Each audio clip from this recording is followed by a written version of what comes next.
Hello, welcome back. Today we're going to talk about asteroids. This is a fun one because they're just small rocks orbiting the sun, I guess, and there's a lot of them. And they have names and numbers, and I find them to be a lot of fun because they're so much more specific than a planet. So I find them to be easier to interpret, especially when you're looking at your own chart.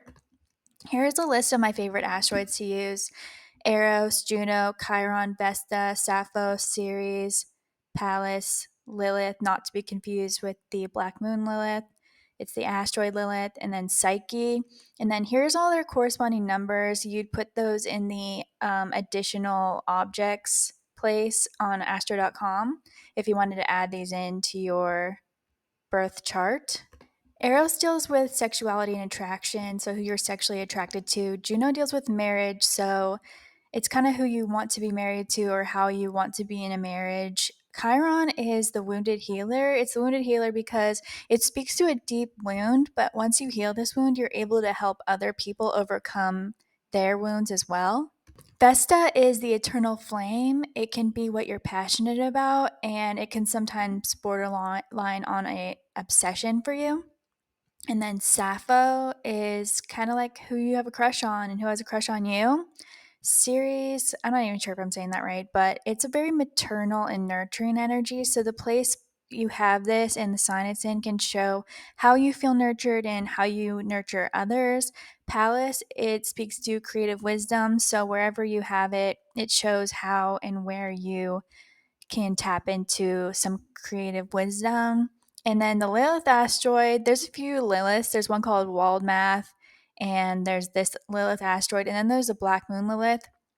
The Black Moon Lilith, which is the one people almost always are referring to when they say Lilith, is like some sort of mathematical equation or something. It has to do with the dark side of your moon. This is an actual asteroid, and I like to use all three of them, but it shows where you are defiant. And then Psyche is one that I find there's not too much information on. If anyone has information on this asteroid, please let me know because I find it to be really fascinating. It translates to soul, and it's where and how you transform. So I have my Psyche in Aquarius, and I feel very, very much Aquarius. And I notice when I look at other people's charts, I see their Psyche placement come out so much in their personality. So I really feel like Psyche really shows up. Like it's kind of a big deal, in my opinion.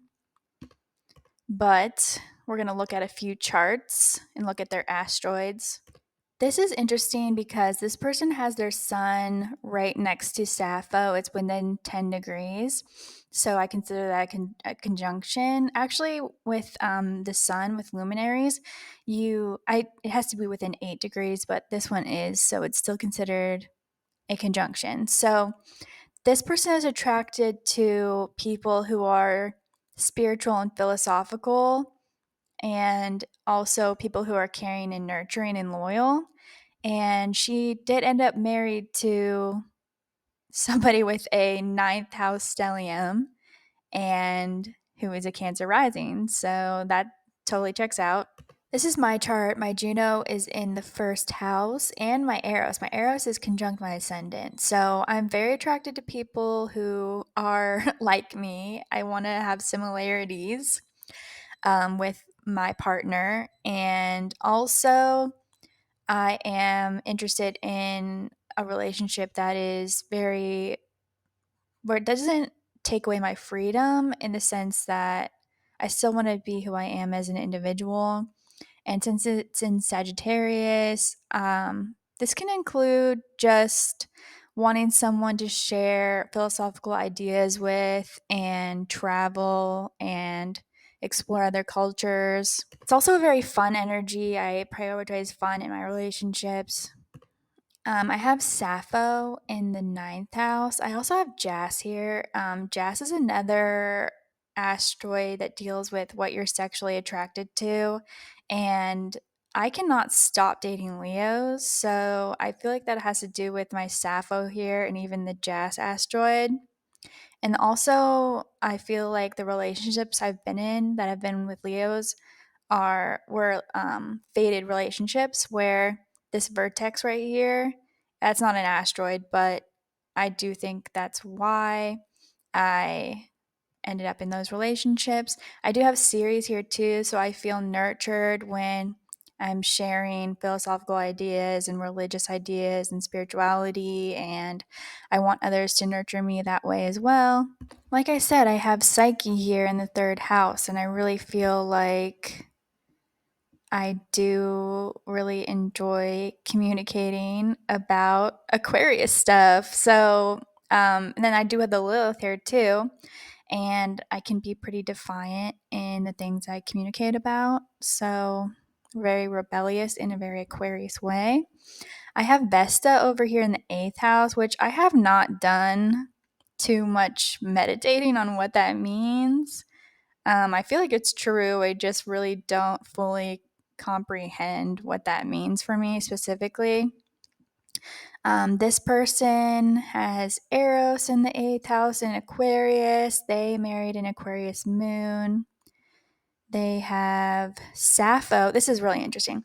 They have Sappho in Cancer at the eighth degree, which is associated with Scorpio. And they married a Cancer sun, Scorpio rising. So that's pretty interesting. And this person has Juno in the second house, and their marriage ended up providing them a lot of financial stability. And their wife is a Leo midheaven. So that checks out. This person has Eros in the seventh house, and they have the Black Moon Lilith, which is not an asteroid here too. And they're very attracted to very much Sagittarius qualities, but they're also attracted to very rebellious people. So blame that on the Black Moon Lilith.